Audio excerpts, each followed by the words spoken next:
Vélofolies, du 17 au 19 janvier à Courtrai, c'est en direct sur Radio Cyclo, en partenariat avec le NESC, Grand Gîte Hôtel du Ventoux, sport, santé, bien-être. Good morning Courtrai, nous sommes sur Radio Cyclo. Alors je lance, après je laisse l'intervieweur attitré de Radio Cyclo sur ce salon, Brice Giacone. Bonjour Brice. Bonjour. Donc on a un invité, on démarre 10h, on va avoir des invités toute la journée. Deuxième journée de Vélofolies, c'était la folie hier, ça va continuer aujourd'hui, beaucoup de matériel, 400 exposants. Donc la journée Radio Cyclo reprend. On a comme premier invité, et je vais les laisser tous les deux parce qu'on va parler d'innovation, des nouveautés, tout ce qui s'est vu, tout ce qu'il a vu sur le salon, c'est Guillaume Robert. Bonjour Guillaume. Bonjour tout le monde. Le big chef de Matos Vélo, donc qui teste du matériel partout en France, à l'étranger, en Europe, dans le monde entier, presque sur la Lune. Voilà, Brice, je te laisse. Guillaume, je te laisse parler des nouveautés. Je suis sûr que tu as des petits tuyaux à nous donner, des exclusivités que tu veux garder, mais il va essayer de te faire parler. Allez, bonne journée sur Radio Cyclo. Merci beaucoup Jérôme. Donc on enchaîne. Guillaume, Matos Vélo, c'est quoi? Matos Vélo, c'est un magazine en ligne, donc uniquement sur le web. Je suis spécialisé dans le test de matériel vélo et tout ce qui est actualité du matériel vélo, route uniquement. Et donc ça va du vélo à tous les équipements, les chaussures, le casque, les textiles. Les textiles. Depuis combien de temps ça existe? Ça existe depuis 2011, donc ça va faire la 9e année déjà. D'accord. Donc au début c'était un simple blog passion. J'avais un travail salarié comme tout le monde à côté.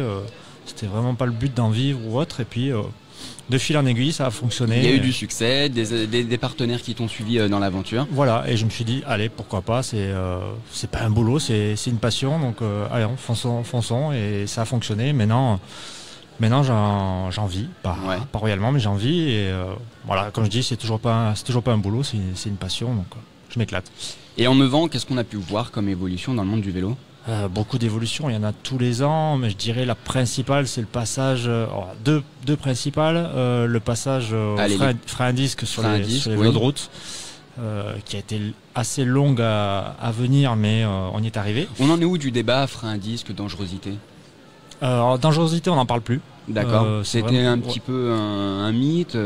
Ouais, je pense que ça a été un mythe pendant un petit moment. D'accord. Là, les gens s'aperçoivent finalement il n'y a pas de danger. Après, il y a toujours quand même des réfractaires au frein à disque. Ouais. Alors, je dirais pas moi le premier, mais moi je suis pas toujours convaincu que le disque soit une solution bonne pour tout le monde sur le vélo de route. D'accord. Mais après, ça fonctionne, donc pourquoi pas. Ouais. Et après, la deuxième innovation dans quelques années, là, c'est l'assistance électrique sur les vélos de route. Donc ça a d'abord démarré sur le vélo urbain, le VTT, et là c'est en train d'arriver sur le vélo de route. J'y croyais pas trop il y a quelques années. Oui. Et, c'est en train de prendre, de bien se développer. C'est en train de bien se développer. Ouais. Les réfractaires un petit peu à la VAE, tout ça va évoluer ou Oui, je pense. C'est un peu comme les freins à disque. Il y avait vraiment des réfractaires parce qu'ils n'avaient pas testé. Là, le VAE, c'est pareil. Il y en a beaucoup qui voient dans l'assistance électrique sur la route de la triche. Alors que, on va dire, c'est un autre usage. C'est pour des personnes qui ont eu soit des problèmes de santé, soit avec l'âge, à un moment... On ouvre la pratique quand même. Voilà. C'est quelque chose qui est assez fort. Hein. Ça permet aussi à des gens de se mettre au vélo qui n'ont pas spécialement le temps de s'entraîner. Je vois en montagne, il y en a beaucoup, ils font de l'allocation et de l'assistance électrique. Ça permet à des gens d'aller monter des cols. Découvrir un petit peu la montagne. Voilà, sans prendre la voiture et en se faisant plaisir. Donc c'est toujours du sport. C'est toujours du sport pour moi. Après...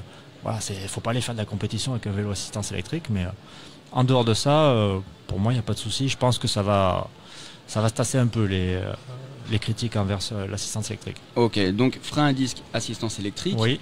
Et ici au Vélofolies, c'est la première fois que tu viens? C'est la première fois que je viens, ouais. Qu'est-ce que tu as pu observer alors juste sur la journée d'hier et les journées qui vont suivre? Alors je m'attendais pas à un tel salon, c'est vrai que c'est... Parce qu'on est tous habitués à l'Eurobike. Donc, voilà, moi j'ai fait l'Eurobike pendant 5 ou 6 ans, qui était intéressant au début, puis c'est vraiment devenu une grosse usine. D'accord. Là, on va dire c'est taille plus humaine. Et néanmoins, il y a beaucoup. Il y a quand même 5 halls et 400 exposants. Même 6. Ah, nous, on a eu l'info 400, mais peut-être plus. Oui, non mais 6 halls, il y a. Ah, 6 halls. C'est assez grand. Et la journée d'hier, il me la fallait bien pour faire le tour. Donc, un salon à taille humaine, mais on retrouve toutes les marques. Ce qui, à l'Eurobike, on n'avait plus. Il y a des grosses marques qui avaient disparu. D'accord. Alors, c'est plus grand public, mais voilà, le grand public qui est passionné de vélo, qui veut voir un peu toutes les marques ou des marques moins connues. Si vous venez au Vélofolies, vous trouverez tout ce que vous voulez. Donc on incite les gens à se rendre au Vélofolies ce week-end. En plus, c'est assez facile d'accès. Oui. On est à 20 km de Lille. Donc très facile d'accès contrairement à l'Eurobike. Donc ceux qui sont passionnés de vélo, à la limite, vous venez juste un week-end, nickel. Ça se fait. Ça se fait. Qu'est-ce que tu as pu voir hier ? Alors des marques que je connaissais bien sûr. Quand je viens sur un salon comme ça, c'est aussi pour entretenir des relations, voir en réel des gens que souvent je discute avec eux par mail ou par téléphone. Ouais. Ça fait du bien aussi bien sûr. De se voir en vrai. Un peu de relations humaines. Voilà, même pour moi qui travaille tout seul, je vois des gens en vrai, c'est sympa. Ouais. Et puis après, découvrir de nouvelles marques aussi qu'on connaît déjà mais que j'avais pas spécialement de contact. Donc ça permet pour moi de rentrer en contact avec ces marques-là. Et de découvrir de nouvelles petites marques qui essayent d'émerger sur ou du vélo ou des accessoires. Donc ça me permet de faire découvrir ça après à mon public sur Matos Vélo. Avec ton regard expert, est-ce que c'est compliqué aujourd'hui pour une marque textile, technique, etc., d'émerger dans ce milieu-là ? Pour les nouvelles marques, c'est une marque qui veut se lancer, c'est compliqué parce qu'il y a quand même des gros acteurs avec, je suppose, derrière quand même des gros investissements. Ouais. Donc arriver à se faire connaître, c'est très compliqué. Donc il faut de l'innovation et puis faut arriver à attirer les médias vers. Faut qu'ils arrivent à attirer les médias vers eux pour se faire connaître et c'est vrai que c'est pas toujours évident. Ce genre de salon, c'est pas mal pour ça parce que là, je découvre des marques que jamais j'aurais connues si j'étais resté chez moi. D'accord. Tu seras d'accord avec moi, le gravel a une forte place dans ce salon. Ouais, mais le gravel a une place de plus importante dans le monde du vélo. J'y croyais pas trop, on va dire, il y a 4-5 ans. Enfin, je pensais que ça allait rester une petite niche. Et finalement, de plus en plus de monde s'y met. D'une part, il y a les dangers sur la route qui orientent des gens vers une pratique gravel, se disent allez, on va prendre des chemins à côté des routes pour moins de danger. Et éviter de crever à crever les pneus, je précise, à chaque coin à chaque intersection. C'est ça. Donc non, c'est une pratique qui est en train de prendre. C'est une pratique différente du vélo de route où il y a un peu de compétition, on va dire. À chaque sortie, si on sort en groupe, le gravel c'est plus plaisir, on prend son temps, on découvre des paysages en dehors des routes, donc on n'aurait même pas vu en voiture, donc c'est en train de bien prendre. Est-ce qu'il y a des innovations ici qui t'ont interpellé et que tu aimerais nous partager ? Non, pas de grosses innovations, après les innovations sont présentées... Le grand public va avoir des innovations en fait, parce que moi je les ai vues depuis le mois de juin avec des présentations presse ou des communiqués de presse. Un petit peu en avant-première. Voilà, donc, mais le grand public va découvrir en effet des innovations, des nouveaux vélos qui ont été présentés dans le courant de l'année, qu'ils n'ont pas encore vus chez leurs vélocistes par exemple. Après j'en ai vu une mais dont j'ai pas le droit de parler, il y a des dates d'embargo. D'accord. Voilà, elle est quand cette date d'embargo pour cette innovation précisément ? De tête c'est 3 février je crois. Début février, donc on a peu de temps à attendre. Voilà, peu de temps à attendre, mais voilà, j'en parle. Où est-ce qu'on pourra la découvrir pour nos auditeurs s'ils veulent connaître cette innovation ? Sur matosvelo.fr bien sûr. Sur matosvelo.fr. Tous les sites, mes confrères aussi, on a les mêmes informations. Faisons un peu de pub, amenons-les sur Matos Vélo. Voilà.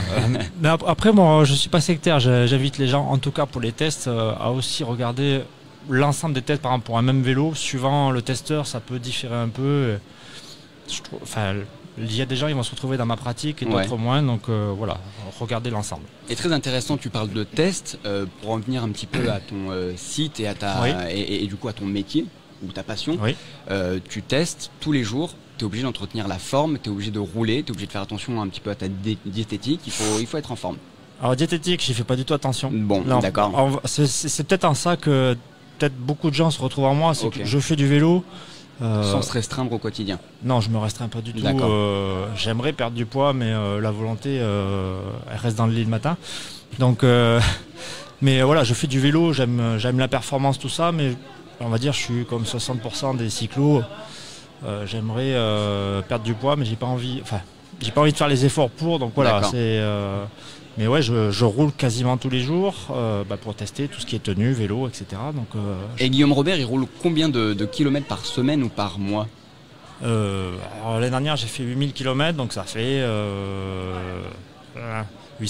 un peu moins 600 km par mois. D'accord. Ça dépend, il y a des mois où on roule plus, forcément s'il y a des présentations de Peut-être presse. que janvier-février, on a un petit peu plus de mal que voilà, c'est ça. avril, mai.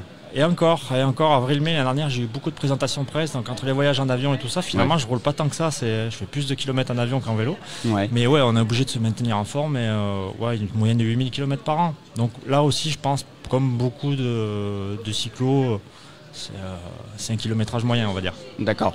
Quand tu testes du matériel, que ce soit textile, vélo, chaussures, pédales, toutes ces choses-là, combien de temps tu te donnes pour le tester et ensuite mettre l'article en ligne avec ton avis, tes recommandations? Alors j'ai pas vraiment de deadline, on va dire, là-dessus. La seule chose moi que je demande aux marques de vélo, en tout cas, parce que les vélos je dois les renvoyer assez rapidement. Enfin, je dois les renvoyer au bout d'un moment pour que ça tourne avec d'autres journalistes. Je demande de garder le vélo 3 semaines. D'accord. 3 semaines, c'est s'il y a un pépin physique au milieu, je suis malade ou autre, ça me laisse quand même au moins 2 semaines bien complètes pour tester correctement le vélo. Donc il y a déjà 1 ou 2 jours pour adapter la position parfaitement. Bien sûr. Et après, je roule et on a assez vite de bonnes sensations. Enfin, le ressenti, on l'a assez vite sur le vélo, on va dire au bout de 2-3 jours, 2-3 sorties. On arrive à se faire un avis, mais moi je préfère, ça me permet... pousser un petit peu le matériel. Voilà, pousser, aller faire des bosses, aller après faire des descentes, etc. Avoir plusieurs terrains et être sûr sur la durée qu'il n'y ait pas que l'effet placebo, tiens, un nouveau vélo c'est super. D'accord. Ce que les gens qui achètent des vélos connaissent un peu, c'est qu'au début c'est l'excitation, forcément. L'excitation d'un nouveau vélo, on va vite et tout. Donc là sur 3 semaines, ça me laisse le temps de tasser un peu ça. Et donc voilà, c'est 3 semaines pour un vélo. Et le textile, ça va dépendre surtout du climat. Parce que des fois, on m'envoie des pneus pluie, des tenues pluie, il pleut pas pendant 2 mois. D'accord. Donc là, j'ai pas vraiment. Là, je dis à la marque. Ça, c'est peut-être un peu différent. Les tenues, tu peux les garder, j'imagine. Oui, ça, je peux les conserver. Voilà, je préviens juste la marque. C'est en fonction du temps. D'accord. Pour toi, le vélo idéal ou la tenue textile idéale, ce serait quoi? Avec tous les tests que tu as fait. Alors tenue, il n'y a pas de tenue idéale. Il n'y a pas de tenue idéale? Justement, maintenant il y a des tenues très spécifiques pour un peu tous les climats. Alors, tout dépend si on veut sortir sous la pluie. Il y a des gens ils sortiront jamais sous la pluie. Mais maintenant on peut investir par exemple des tenues, alors ça pas spécialement donné, mais très efficaces. On peut rouler 3 heures sous la pluie sans être mouillé. Ouais. Donc c'est pour ça que je dis il n'y a pas de tenue idéale. Il y a des tenues hiver aussi très, très techniques. On peut mettre 1 voire 2 couches et jusqu'à moins 5 degrés, on peut sortir sans avoir froid. Donc là aussi il y a eu beaucoup de progrès.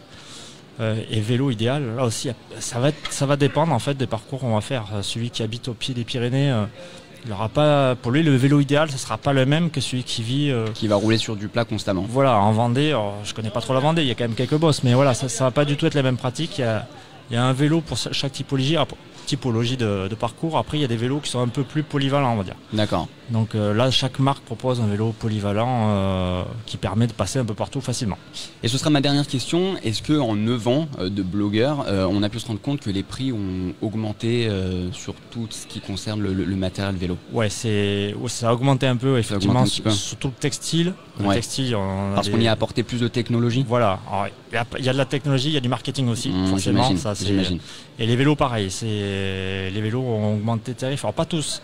Les gens voient les vélos des pros. Effectivement, les vélos des pros, ça arrive à 15 000 € assez facilement. Mais on trouve toujours des vélos à 2 000, 3 000 € qui sont très bons. L'affaire. Qui font très bien l'affaire et avec lesquels on peut courir. Donc on n'est pas obligé de regarder toujours le vélo des pros. J'ai fait un article d'ailleurs en ce sens il n'y a pas longtemps et on peut se faire plaisir avec un vélo à 2 000 €, voire moins, chez certaines marques. Et voilà, faut pas toujours regarder ce qu'ont les pros parce qu'on n'a pas tous les mêmes jambes que les pros malheureusement.